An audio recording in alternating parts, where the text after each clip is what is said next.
تو آج بات کرتے ہیں ایک ایسے فلسفے کی جو ہے تو ہزاروں سال پرانا، لیکن آج کی زندگی کی جو بھاگ دوڑ ہے نا، اس میں شاید یہ سب سے زیادہ ضروری ہے۔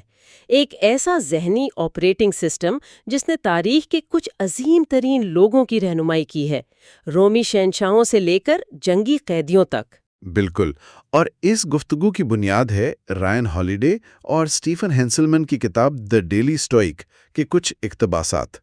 یہ کتاب دراصل اس قدیم فلسفہ یعنی اسٹوئسزم کی حکمت کو روزمرہ کی زندگی کے لیے چھوٹے چھوٹے حصوں میں پیش کرتی ہے۔ اور جو بات مجھے سب سے زیادہ دلچسپ لگتی ہے وہ یہ ہے کہ اس کتاب میں خیالات تین بالکل مختلف پس منظر رکھنے والے لوگوں سے لیے گئے ہیں۔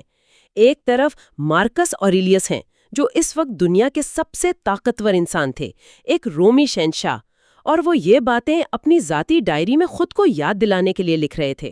اور دوسری طرف ہیں سینیکا، وہ ایک بہت امیر ڈرامہ نگار اور سیاستدان تھے جو سیاسی سازشوں اور دولت کی چکا چوند کے بیچ میں رہتے ہوئے سکون تلاش کرنے کی کوشش کر رہے تھے۔ اور تیسرے ہیں ایپکٹیٹس، زندگی کی سخت ترین مشکلات کا سامنا کیا، اور حیرت کی بات یہ ہے کہ یہ تینوں اپنی زندگی کے بالکل مختلف تجربات کے باوجود ایک ہی بنیادی اصولوں پر پہنچے۔ تو آج ہماری کوشش یہی ہوگی کہ ہم ان اصولوں کو سمجھیں اور دیکھیں گے یہ 2000 سال پرانی باتیں آج کے دور میں ہماری کیسے مدد کر سکتی ہیں، جہاں ہم ہر وقت بے چینی، خلفشار اور غصے کا شکار رہتے ہیں۔ چلیں سب سے بنیادی اصول سے شروع کرتے ہیں جو شاید اسٹوئسزم کی بنیاد ہے۔ وہ یہ کہ ہم بیرونی واقعات پر قابو نہیں پا سکتے، لیکن ہم ان کے بارے میں اپنی رائے اور اپنے رد عمل پر مکمل قابو رکھتے ہیں۔ یہ سننے میں بہت آسان لگتا ہے، لیکن کیا یہ حقیقت میں ممکن ہے؟ جب کوئی بری خبر ملتی ہے تو دل تو دھک سے رہ جاتا ہے، وہ پہلا جذباتی رد عمل تو خود بخود ہوتا ہے نا؟ آپ نے بہت اہم نکتہ اٹھایا ہے۔ اسٹوئکس یہ نہیں کہتے تھے کہ آپ کو جذبات محسوس ہی نہیں ہوں گے، وہ روبوٹ نہیں تھے۔ وہ یہ کہتے تھے کہ اس پہلے فوری رد عمل اور آپ کے حتمی فیصلے کے درمیان ایک وقفہ ہوتا ہے، اور اصل طاقت اسی وقفے میں ہے۔ ایپکٹیٹس کے مطابق دماغ کا اصل کام چیزوں کا انتخاب کرنا، انہیں مسترد کرنا، کسی چیز کی خواہش کرنا اور مقصد طے کرنا ہے، اور کوئی بھی بیرونی طاقت آپ سے یہ صلاحیت نہیں چھین سکتی سوائے آپ کے اپنے غلط فیصلوں کے۔ تو یہ ایک قسم کی ذہنی تربیت ہوئی۔ جیسے جم میں مسلز ٹرین کرتے ہیں، ویسے ہی آپ اپنے دماغ کو ٹرین کرتے ہیں کہ وہ واقعات اور ان پر آپ کی تشریح کے درمیان فرق کر سکے۔ بالکل۔ مارکس اوریلیس نے اپنی ڈائری میں آج کے دور کی مشکلات کا بھی ذکر کیا ہے، جیسے گپ شپ، کام کا نہ ختم ہونے والا دباؤ اور دوسروں کا خوف۔ یہ حیران کن ہے کہ 2000 سال پہلے کا انسان بھی انہی چیزوں سے پریشان تھا جن سے ہم آج ہیں۔ بالکل، خلفشار کی شکلیں بدل گئی ہیں۔ پہلے لوگ چوراہوں پر گپ شپ کرتے تھے، آج سوشل میڈیا فیڈز ہیں، لیکن انسانی فطرت کا جوہر وہی ہے۔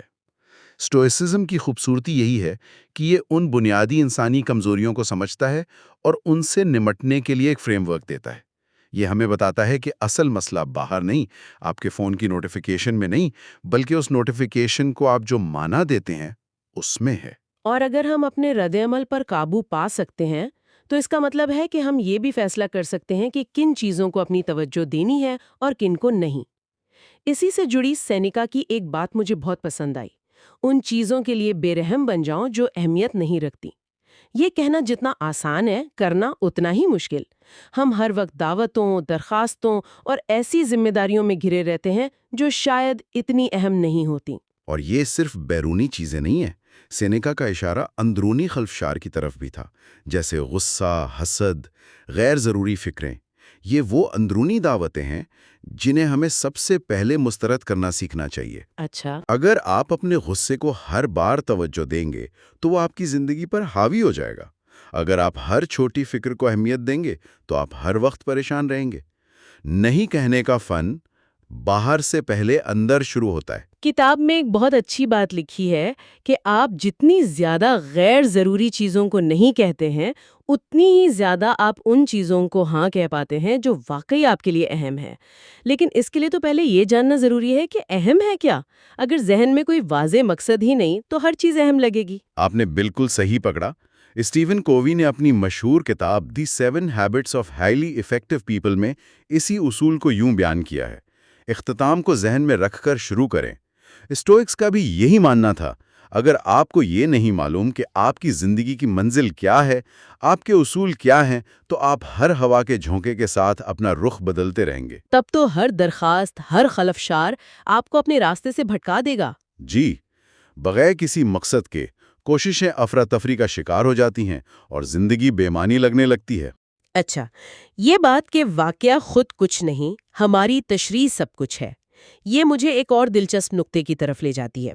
سٹوکس کہتے ہیں کہ اپنے ابتدائی تاثرات پر قائم رہیں اور ان میں اپنی طرف سے کوئی کہانی شامل نہ کریں۔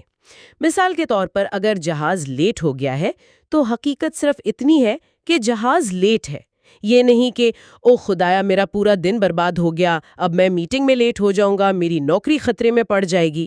بالکل، وہ جو دوسری کہانی ہے وہ ہم نے خود بنائی ہے۔ سٹوکس کا کہنا تھا کہ ہمیں حقیقت اور اپنی بنائی ہوئی کہانی میں فرق کرنا سیکھنا چاہیے۔ مارکس اور ایلیس نے کہا، اگر تم کسی بیرونی چیز سے تکلیف محسوس کرتے ہو تو تکلیف اس چیز میں نہیں بلکہ اس کے بارے میں تمہارے اپنے فیصلے میں ہے، اور تمہارے پاس کسی بھی وقت اس فیصلے کو بدلنے کی طاقت ہے۔ یہ تو ایک طرح سے جدید دور کی کوگنیٹو بیہیویئرل تھراپی یعنی CBT کی بنیاد ہے کہ ہمارے خیالات ہمارے جذبات کو جنم دیتے ہیں، نہ کہ بیرونی واقعات۔ لیکن عملی طور پر یہ کیسے کیا جائے؟ جب کوئی آپ کی بے عزتی کرتا ہے تو غصہ تو آتا ہے، یہ محسوس نہ کرنا تو تقریباً ناممکن لگتا ہے۔ اسٹوئکس اس کے لیے ایک ذہنی مشق تجویز کرتے تھے۔ وہ کہتے تھے کہ جب بھی کوئی ایسی صورتحال پیش آئے تو فوراً رد عمل دینے کے بجائے ایک لمحے کے لیے رکیں اور خود سے پوچھیں، یہاں حقیقت کیا ہے اور میں اس میں اپنی طرف سے کیا کہانی شامل کر رہا ہوں۔ مثال کے طور پر کسی نے آپ کے بارے میں برا کہا، حقیقت یہ ہے کہ ایک شخص نے کچھ الفاظ کہے ہیں، کہانی یہ ہے کہ میری بے عزتی ہوئی ہے، مجھے نقصان پہنچا ہے۔ اسٹوئکس کہتے ہیں کہ آپ اس کہانی کو قبول نہ کرنے کا انتخاب کر سکتے ہیں۔ آپ یہ سوچ سکتے ہیں کہ یہ اس شخص کی رائے ہے، اس کا مجھ سے کوئی تعلق نہیں۔ لیکن یہ مشق راتوں رات تو نہیں آئے گی۔ نہیں، بالکل نہیں، لیکن مسلسل کوشش سے آپ اپنے ذہن کو اس طرح سوچنے پر مجبور کر سکتے ہیں۔ اور زندگی میں ایسی صورتحال تو آتی ہی رہتی ہیں جہاں ہمیں تکلیف پہنچتی ہے۔ اسی لیے ماں کے سوریلیس کا یہ قول مجھے بہت حقیقت پسندانہ لگا۔ زندگی گزارنے کا فن ناچنے سے زیادہ کشتی لڑنے جیسا ہے، کیونکہ اس کے لیے اچانک اور غیر متوقع حملوں کا مقابلہ کرنے کے لیے تیار رہنا پڑتا ہے۔ یہ بہت گہری بات ہے۔ ناچنے میں آپ کو پہلے سے قدم معلوم ہوتے ہیں، اب تیاری کر سکتے ہیں، لیکن کشتی میں آپ کا مخالف کب، کہاں سے اور کیسے حملہ کرے گا آپ نہیں جانتے۔ زندگی بھی ایسی ہی ہے۔ وہ آپ پر مکے برسائے گی اور آپ کو ہر وقت تیار رہنا ہوگا۔ اسی لیے ایپیکٹیٹس سخت سردیوں کی تربیت پر زور دیتے تھے، یعنی صرف اچھے موسم میں ہی نہیں بلکہ برے حالات کے لیے بھی خود کو ذہنی اور جسمانی طور پر تیار رکھو۔ اس کی سب سے طاقتور مثال امریکی فوجی جیمز اسٹاکڈیل کی کہانی ہے، جنہیں ویتنام میں 7 سال سے زیادہ جنگی قیدی بنا کر رکھا گیا اور شدید تشدد کا نشانہ بنایا گیا۔ انہوں نے بعد میں بتایا کہ قید میں سب سے پہلے ہمت ہارنے والے لوگ وہ تھے جو بہت زیادہ پرامید تھے۔ جی ہاں، یہ ایک حیران کن بات لگتی ہے، لیکن اس کے پیچھے گہری نفسیات ہے۔ اسٹاکڈیل نے بتایا کہ یہ لوگ کہتے تھے ہم کرسمس تک رہا ہو جائیں گے۔ جب کرسمس گزر جاتا اور وہ رہا نہ ہوتے تو ان کا دل ٹوٹ جاتا۔ پھر وہ کہتے ایسٹر تک ضرور رہا ہو جائیں گے۔ جب وہ تاریخ بھی گزر جاتی تو وہ امید کھو بیٹھتے اور زندہ نہ رہ پاتے۔ تو پھر اسٹاکڈیل خود کیسے زندہ رہے؟ انہوں نے جس اصول پر عمل کیا اسے بعد میں اسٹاکڈیل پیراڈاکس کا نام دیا گیا۔ یہ 2 متضاد خیالات کو ایک ساتھ رکھنے کا نام ہے۔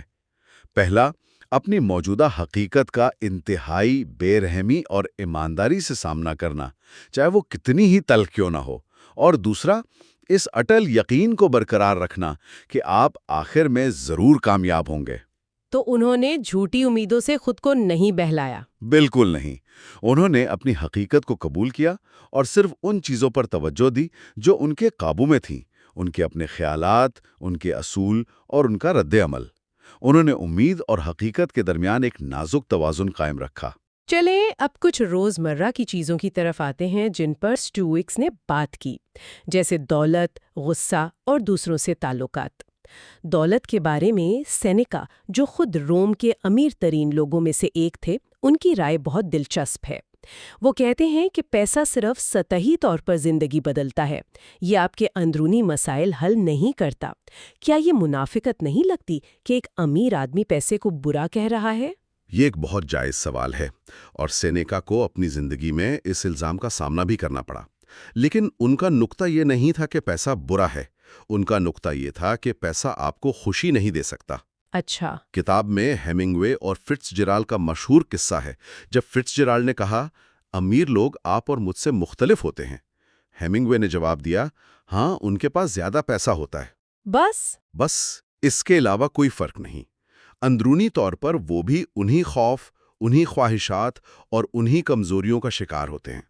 سینیکا کا کہنا تھا کہ اگر آپ اندر سے بے چین ہیں تو محل میں رہ کر بھی بے چین رہیں گے، اور اگر آپ اندر سے پرسکون ہیں تو جھوپڑی میں بھی سکون سے رہیں گے۔ دولت صرف آپ کے حالات بدلتی ہے، آپ کی ذات نہیں۔ اور یہی بات غصے پر بھی لاگو ہوتی ہے۔ ہم اکثر غصے کو طاقت کی علامت سمجھتے ہیں کہ جو شخص غصہ دکھاتا ہے وہ طاقتور ہے، لیکن سٹوئکس کے نزدیک غصہ ایک کمزوری اور ایک بہت بڑی غلطی ہے۔ بالکل، وہ غصے کو ایک عارضی پاگل پن کہتے تھے۔ کتاب میں باکسر جو لوئس کی مثال دی گئی ہے، جنہیں رنگ روبوٹ کہا جاتا تھا، وہ لڑتے ہوئے بالکل بے تاثر رہتے تھے، ان کے چہرے پر کوئی جذبات نظر نہیں آتے تھے۔ اچھا۔ ان کے حریف انہیں غصہ دلانے کی ہر ممکن کوشش کرتے تاکہ وہ اپنا توازن کھو بیٹھیں، لیکن جو لوئس کبھی اس جال میں نہیں پھنستے تھے۔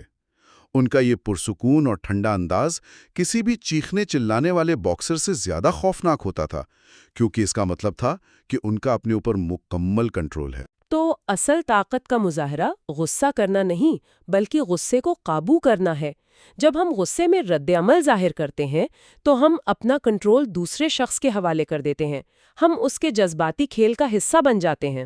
بالکل، جو لوئس نے یہ سمجھ لیا تھا کہ غصہ ایک ایسی کمزوری ہے جس کا مخالف فائدہ اٹھا سکتا ہے۔ اور آخر میں دوسروں کے ساتھ ہمارے تعلقات، یہاں بھی سٹوکس کا مشورہ بہت عملی اور طاقتور ہے۔ وہ کہتے ہیں کہ کسی سے بدلہ لینے کا بہترین طریقہ یہ ہے کہ آپ اس شخص جیسے نہ بنے جس نے آپ کو تکلیف پہنچائی۔ یہ بہت گہرا اصول ہے۔ بدلہ لینے کی خواہش ہمیں اسی سطح پر لے آتی ہے جس سطح پر وہ شخص تھا جس نے ہمیں نقصان پہنچایا۔ ابراہم لنکن اس پر عمل کرتے تھے۔ جب وہ کسی سے بہت زیادہ ناراض ہوتے تھے تو وہ ایک طویل خط لکھتے تھے جس میں اپنا سارا غصہ اور بڑاس نکال دیتے تھے۔ پھر وہ اس خط کو تہہ کر کے اپنی دراز میں رکھ دیتے اور اسے کبھی بھیجتے نہیں تھے۔ اسے وہ گرم خط کہتے تھے۔ واہ! اس عمل سے ان کا غصہ بھی ٹھنڈا ہو جاتا اور تعلقات بھی خراب نہیں ہوتے تھے۔ اور ایک آخری بات جو دوسروں کے ساتھ نرمی برتنے میں بہت مدد دیتی ہے، وہ افلاطون کا قول ہے، جسے مارکس اوریلیس نے بھی دہرایا۔ کوئی بھی جان بوجھ کر غلط کام نہیں کرتا۔ یہ سمجھنا تھوڑا مشکل ہے، ظاہر ہے لوگ غلط کام کرتے ہیں۔ اس کا مطلب یہ نہیں کہ لوگ غلطیاں نہیں کرتے، اس کا مطلب یہ ہے کہ ہر شخص اپنے علم اور فہم کے مطابق وہی کرتا ہے جو وہ اپنے لیے بہترین سمجھتا ہے۔ ہو سکتا ہے ان کا فہم غلط ہو سکتا ہے وہ لا علمی کا شکار ہوں، لیکن ان کی نیت خود کو نقصان پہنچانے کی نہیں ہوتی۔ تو اگر ہم یہ سمجھ لیں تو دوسروں کے لیے ہمارے دل میں غصے کی جگہ ہمدردی پیدا ہو سکتی ہے۔ جی بالکل، ہم ان کے اعمال کو ان کی بدنیتی کا نہیں بلکہ ان کی لا علمی کا نتیجہ سمجھ سکتے ہیں۔ اس سے ہمیں انہیں معاف کرنے اور آگے بڑھنے میں مدد ملتی ہے، جو بالآخر ہمارے اپنے ذہنی سکون کے لیے ضروری ہے۔ تو اگر ہم آج کی ساری گفتگو کو سمیٹیں تو سٹوئسزم کا خلاصہ یہ ہے کہ یہ صرف ایک فلسفہ نہیں بلکہ زندگی گزارنے کا ایک عملی طریقہ ہے۔ یہ ہمیں سکھاتا ہے کہ اپنی سوچ پر قابو کیسے پایا جائے، غیر ضروری چیزوں سے کیسے بچا جائے، اور زندگی کی ناگزیر مشکلات کا سامنا کرنے کے لیے خود کو کیسے تیار کیا جائے۔ بالکل، یہ کوئی ایسی چیز نہیں جسے آپ صرف کتابوں میں پڑھیں اور بھول جائیں۔ جیسا کہ ایپکٹیٹس نے کہا تھا، آپ فلسفہ تب نہیں سیکھتے جب آپ اس کے بارے میں پڑھتے یا بات کرتے ہیں، بلکہ تب سیکھتے ہیں جب آپ اسے اپنی روزمرہ کی زندگی میں استعمال کرتے ہیں۔ کام پر جاتے ہوئے، ٹریفک میں پھنسے ہوئے، اپنے والدین کو فون کرتے ہوئے یا کسی سے محبت کا اظہار کرتے ہوئے، یہ سب فلسفہ ہے۔ ہر لمحہ اس پر عمل کرنے کا ایک موقع ہے۔ اور آخر میں سننے والوں کے لیے ایک سوچ چھوڑے جاتے ہیں۔ قدیم رومی مفکر سسرو نے کہا تھا، فلسفہ کرنا مرنا سیکھنا ہے۔ یہ سننے میں شاید تھوڑا مایوس کن لگے، لیکن اس کا مطلب یہ ہے کہ اسٹوئسزم جیسے فلسفے پر عمل کر کے ہم نہ صرف ایک بہتر، بامقصد اور پرسکون زندگی گزار سکتے ہیں، بلکہ ہم خود کو زندگی کی سب سے بڑی اور حتمی حقیقت کا سامنا کرنے کے لیے بھی تیار کر سکتے ہیں۔ یہ اس بات پر غور کرنے کی دعوت ہے کہ کیا چیز واقعی اہمیت رکھتی ہے۔